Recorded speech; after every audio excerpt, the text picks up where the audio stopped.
देखिए, आज का सेशन का ऑब्जेक्टिव है कि हम लोग जो नया सेक्शन और पुराना सेक्शन है उसको याद कर ले, मेमोराइज कर ले, ताकि चीजें आसान हो जाए। अब याद कैसे होगा? तो याद अभी हम लोग कोशिश करते हैं, वैसे याद करने से तो याद हो ही जाएगा। मैं क्या करता हूँ, जो पुराने इनकम टैक्स एक्ट 1961 के जो सेक्शंस हैं उसको रिकॉल करवाने की कोशिश करता हूँ, और फिर पुराने से फिर नए में जाने की कोशिश करता हूँ। करेक्ट है? मुझे एक बात बताइए, सेक्शन 1 1961 का सेक्शन 1 में क्या लिखा होता है? किसी भी एक्ट का सर, सेक्शन में क्या लिखा होता है? Short title extend and commencement.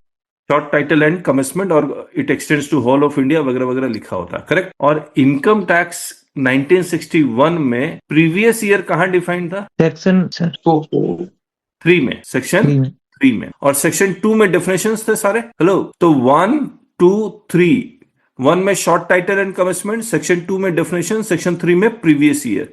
Same चीज 2025 में भी है। 1961 का 1 2 3 और 2025 का 1 2 3 सेम है।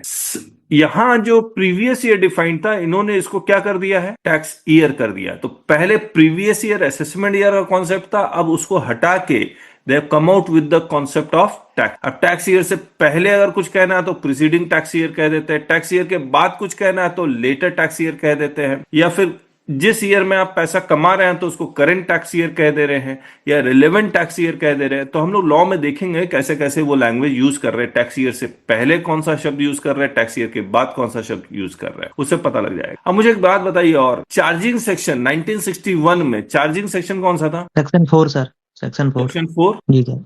टैक्स किस इनकम पे लगता है, प्लीज बताइए? टोटल इनकम पर सर। टोटल इनकम पे टैक्स, टोटल इनकम पे लगता है। और ये टोटल इनकम का डेफिनेशन कहां लिखा हुआ है, किस सेक्शन में लिखा हुआ है? सेक्शन 5 में सर।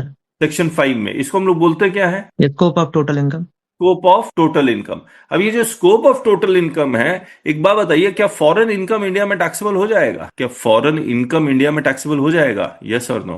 यस हो जाएगा। कब? Definitely depending on residential status. Depending upon yes residential residential status.